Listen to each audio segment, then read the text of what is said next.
Hey everyone, Howard Gearhauser here, alongside my dad, Dr. Richard Gearhauser. Dad, you can hear me okay? Yes, loud and clear. Wonderful. So in today's video episode, we want to talk about red meat. So red meat is highly controversial. There's a lot of recommendations saying you should avoid red meat like the plague. And we want to kind of touch on that. Obviously, red meat's kind of general. There's organic meat, there's fast food, processed meat. So what are our thoughts on red meat? And is this something you should consider incorporating in your diet? So let's just start off with kind of the type of red meat. So there's, like I just mentioned, there's fast food red meat that's highly processed coming from animals that are in confinement versus organic grass-fed red meat where animals are eating their natural diet. What are your thoughts on this? Is red meat from either healthy? Okay, well, I don't think we have a lot of scientific evidence to back up, like, let's say, an animal that is grass-fed is a better form of red meat than an animal that's confinement raised. So the issue is a lot of the confinement raised animals were on grass for, say, 3/4 of their life, and then the last quarter of their life, they fatten them up. They put them in a small space where they can't exercise that much, and they give them plenty of grains in their diet. And so the thought of that is that creates a fatter animal with more omega-6 fatty acids incorporated into their fat. So that theoretically is a reason why those animals might not be as healthy as grass-fed. Now, we do have evidence that grass-fed meat, when an animal eats grass, then the as we've mentioned before, the deuterium content of that meat and the fat in that animal will be lower, which we think is a health thing, because deuterium is kind of the gunk that clogs up our carburetors and our little engines in our body. So the grass-fed, we think, is superior to the confinement raised. But it was a tradition, maybe not in ancient times, but more recent history, that animals were fattened up right before slaughter. And it's anybody's guess, is that better or is that worse? There's been some small studies showing that naturally raised might be healthier, but we really don't know.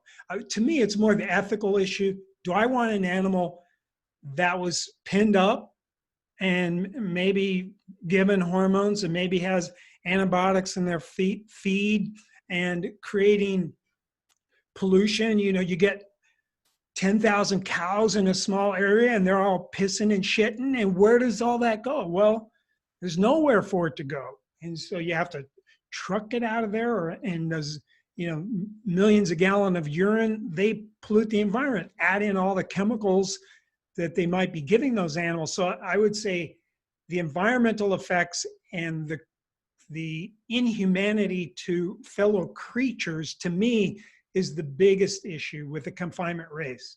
So they may not be that unhealthy to eat, but for me, and everybody's going to have their own opinion. If you own a feedlot, you probably have a different opinion than me. But I just think if I did that, that would weigh on my conscience. If I had a bunch of animals that were treated poorly, and if I was polluting the environment, that would hurt my conscience.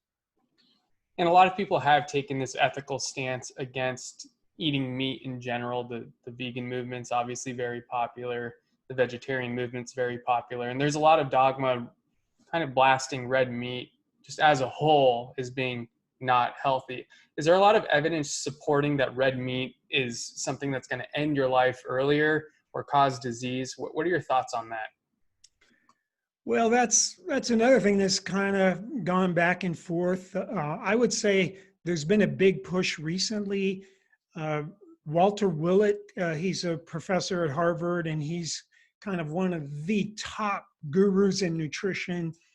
And he's come out recently and kind of some kind of project or pronouncement and go, it's red meat is an unhealthy food. So here, one of the most respected, top, lifelong scientists, in the nutritional area, that's saying, it's an branding red meat, all red meat, an unhealthy food. And then there's other organizations following suit. So right now there's a big push. There's people out there saying we need to put a warning label on all packages of red meat. We need to make uh, laws in cities and states where restaurants can't have more than one red meat item on their menu. We need to tax it so that red meat, like the soda tax, well, we need a red meat tax because red meat is so unhealthy. We need to do this as a public service. So Walter Willard, yeah, we need to call it unhealthy food. And so we try to get people to stop eating red meat, and we need to pass laws and do all these things to discourage the consumption of red meat. Well, what is that based on? So that's based on observational studies. So they study, usually it's a population where they have data and they follow the people along, and the people that eat more red meat, they do have more heart attacks, they have more cancer. What else? Well, they have more cancer, more heart attacks, and higher mortality. So red meat doesn't sound so good if you listen to that. Okay, but these are observational studies. And from an observational study, because of a factor called confounding, meaning there's something that you don't know about that is tied to what you're studying, but because you don't know about it, you're not taking it into account. And therefore, that could be the reason. So it never identifies cause and effect. It creates what we call in science an association. It develops a hypothesis, and then that hypothesis we would go on to test in more specific ways, like giving one person red meat and another person something that tastes and looks exactly like red meat, and follow them for 10 years and see who dies first. That'd be a good study. So these observational studies, the problem with these observational studies is there's things tied to eating red meat, like red meat eaters drink more alcohol, they smoke more cigarettes, they're fatter, they don't exercise as much. And, it might be more that this is the mentality of not thinking about what you eat, and our society pushes meat. Like you go to any restaurant, like old time restaurants like McDonald's or whatever, meat is almost in every sandwich. It's just what Americans have always wanted. So if you take someone that's kind of closed in their own world and they eat red meat like our culture kind of demands, then they do that. Well, they also do other things that aren't healthy. And so we combine that with the difference between meat eaters and vegetarians is not very big. So yes, there's a higher mortality, but it's just a little bit higher. It's not like it's double. It's not even close to being double. It's a little bit higher risk. So you take that, but there's confounding factors, and then it's not a very big difference. And then here's the other thing is there is a group called the Seventh-day Adventists. So they're vegetarians, and they've been in a lot of these observational studies because, sometimes it's hard to find a bunch of people that don't eat meat because our culture is just a meat culture. And so they use Seventh-day Adventists in these studies a lot because they're easy to study. They're a closed group. They're vegetarians. The problem with that is that they do a lot of things differently. Besides just being vegetarians, they fast one day a week and they do other things that are probably healthful. And so that could be the difference. And so what someone has done, there's a big review of red meat, kind of pointing out what I've just pointed out, that the science really isn't hardcore telling us that red meat is bad. It just isn't there. And what they said, what they do in what's called a meta-analysis is they combine all the big studies as if it was a gigantic studies. And they go, wow, this is going to be powerful because we're going to have 1 million people in this study. So they've combined, say, 20 different studies, 1 million people. Well, someone looked at that and they say, if you pull the Seventh-day Adventists out of that group, big group, the harmful effect of red meat goes completely away. And then there was a big prospective, again, observational trial of a huge population in Australia, vegetarian versus meat eaters, and there was no significant difference. And that was the most recent data. So it looks like there's not a difference. So I don't think we can say the science is a reason not to eat red meat. Yeah, and that might get to also, I think, kind of the stress level that you're living in when you consume your food too. Like there's individuals I know who are vegan, for example, who are so stressed out about being vegan that they're operating just at this very low level of fear. Like if I eat anything outside of veganism, I'm totally screwed. They're living like in fear. I think when you're consuming food from that place of fear, it's not the same thing as consuming, like, let's say you're on a plant-based diet, but you're doing it from a perspective of, I morally just don't agree with killing animals. And I, have my own garden and I shop at the farmer's market and I'm just anti, big agribusiness and everything because they destroy our environment. If you're living at that really high moral standard, then that diet might be different for you. So I think it does have kind of to do with where you're at when you consume these things. The thing about red meat, like when we look back at the hunter-gatherers, and I know we like to use that example, the whole concept of being a hunter and like literally having to take the life of an animal changes your relationship with that meat. It's not like you're going to McDonald's and eating a quarter pounder.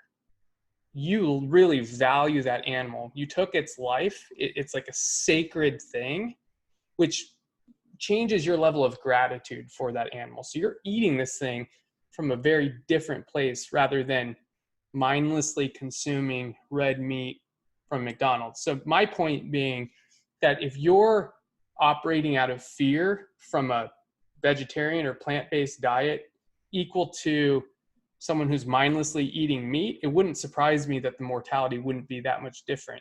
The group that you mentioned who is vegetarian, who also does the fasting 1 day per week, they're clearly very aware of what they're doing and why they're doing it, which I think is a very important thing to think about, the awareness behind what you're doing. Again, the moral thing, I can really see that. And if you morally wouldn't go hunt an animal and kill it, maybe you shouldn't eat meat. I mean, that might be a good rule of thumb. If you're not willing to get blood on your hands, you shouldn't eat meat, and stick to the vegan lifestyle, but also realize that plants have lives too. And that just because it's a plant doesn't mean you shouldn't be grateful for it. Is there anything you want to add to that point?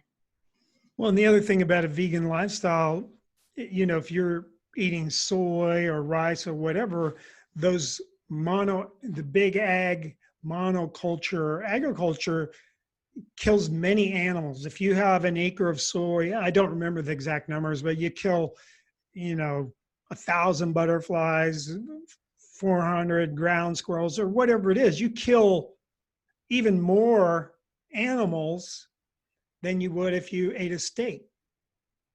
Okay, so that's just the reality. If that's your reason to be vegan, is I don't want a cow to die. Well, a lot of other animals died, and some of them, like the ground squirrels, are pretty close in evolution to a cow. And if we go back to hunter-gatherers, the geologic or the fossil record shows that humans were butchering animals 2.5 million years ago. Our gut shrunk. Our colon shrunk primarily. Our small intestines actually got larger, which indicates that we're more adapted to a diet that's more nutrient dense. So we don't have to ferment leaves like apes and chimpanzees need to do. Their colon is much, much bigger than the humans. Now, our gut got smaller overall. What got bigger when our gut got smaller? Our brain enlarged dramatically. The frontal lobes enlarged dramatically. So that's a difference between us and the other animals out there. And then if you look at nutrition, some aspects of nutrition, vitamin B12 is usually inadequate in a vegan diet. And then iron, heme iron, the iron that's in animal foods is much more bioavailable than the iron that's in plants. So there's some nutritional things. And then we talked just recently about DHA. And DHA, the omega-3 fatty acid, it's actually higher in cows that are fed grass versus cows that are fed grains. So that's another reason to just have the grass-fed cows. Don't, torture the cow at the end of his life by making him go to a feedlot and getting shots and having only a couple of feet to move. And I know because I drive by a feedlot all the time, and it's a disgusting smell, and your heart breaks for the animals. They're just crowded together. Right, and I do think there's a lot of confusion because we start to think of it as like it's all or nothing. Like I either am a supporter of meat in these feedlots where cows are crammed in and they're highly stressed and it's very inhumane. And then there's this idea of like, well, I can just avoid that altogether and just be plant-based. But there is a happy medium of if you're willing to go hunting or go to the farmer's market and actually visit the animals that you'll be consuming, you're going to have this level of connection that's much deeper than, the consumption of animals where you're not thinking about that this was a real life thing that died for you. So just think about that. And I get it, I get the moral thing. Like I've been a hunter, from a very young age, and I know how sad it is to kill an animal, but you have that connection. You don't want to waste one bit of that. It can feed your whole family. That's how the hunter-gatherers lived. I understand in our kind of modern culture, we're very disconnected from that. But it's just something to consider. If you're totally against it, you can stick with your plant-based diet, but just understand that this is another perspective that you can take a look at. Is there anything else you wanted to add in terms of safe ways to go about red meat? Anything that someone might be considering reincorporating red meat should think about? Well, there's just one other thing about red meat that I always, or I believe is important. It's, again, based on research, but, I'm not an expert in the field, so I can't say how solid this research is. But if you think about the United States, back before the Europeans came upon the United States, our country was covered by grazers. There was the antelope and the bison. There were millions of bison roaming our country, millions of them, plus millions of elk and all these other grazers. So we wiped them all out. So we wiped out the grazers, and then we put in our fields to grow our wheat so we can have bread, and to grow our corn and grow our soy and grow our cotton and grow all these things. And we just cleared it out. But there is a lot of evidence that, and think of the ecosystem that's destroyed. Nothing can live where their cornfields are today. Nothing, I've been there. Nothing, I mean, yeah, there's an occasional bird flyby or something, but basically it's just corn. There's nothing else. There's no weeds. There's no butterflies. There's very few birds. It's just corn. It's because they spray the heck out of the ground so nothing else will grow. They have a genetically modified corn plant. 90% of the corn, 90% of the soy is all genetically modified. So here we have these alien plants from hundreds and hundreds and thousands of miles. Do you realize how many animals that wiped out? Okay, there's a way to gradually go back to the way it was. When the bison were here, they created an ecosystem where everything had the beaver had his little beaver pond, and the ground squirrel had his little tunnel and mound, and the bird, had the limb on the tree to make his nest. All these things had their place in this ecosystem with the bison there that was this way for thousands upon thousands of years until we wiped them out. What people have done and have studied is if you put grazers back onto the land and then you manage their population. So back with the bison, the wolves ate the bison, the grizzly bears ate the baby bison. I don't know what other predators ate them, but there were predators that, took out a big part of this population every year. Well, if you go around the world, the same thing happens in Africa, where there's these grazers. They intensely graze on the land. They poop, they tromp on it to break it up. The grass grows, the grass is fertilized, the other plants are fertilized. The predators are abundant because there's plenty of these animals running around. So we create an ecosystem. We could recreate that ecosystem and have a very highly nutritious, nutrient-dense food that could end hunger on this planet. There's studies that show if we could put the grazers back on and then manage those grazers and harvest some of those grazers, because meat is so nutrient dense that it doesn't take much to, say, improve the health of a child. So there's a whole research out there that land can be restored just by putting grazers on it, but you have to manage them. So in the days of the predators moved them around so they wouldn't stay in one place too long. Nowadays they can do that artificially. They, pen off an area, they graze, they tromp it down, you move them, they go to another area, you let that area recover. That's what happened in nature. And if we do that, we're smart enough with these big frontal lobes to study this and to think it up and go, hey, maybe what was happening in the past would be a good thing to do now. So it's something that I think could help the problem with malnutrition worldwide, which, especially in kids, it's sad to see a kid with bone deformities or protein deficiencies. Like you go to Africa now and you see a lot of these pictures of the skinny kids with their bellies popping out. That's malnutrition, not enough protein in their diet, which red meat is a great source of protein. It's a great source of vitamins, minerals. And if you add some fat with it, it's, there's a carnivore diet. People can thrive just eating meat. I'm not recommending that, and I don't do that myself. But it's there's a lot to this. And if you think back to how nature rolls, we have been predators for over 2 million years.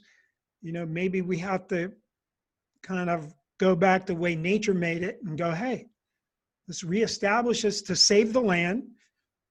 Of course, a lot would have to change to do something like this. Probably not feasible right now, but like I say, if we ease into it.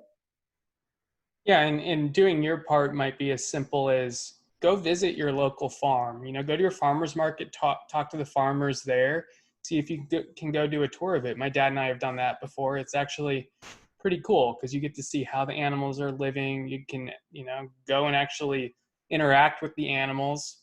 And as, weird as that sounds, that's a better way of doing it. It's a healthier relationship to meat when you actually appreciate the animal, and don't take it for granted.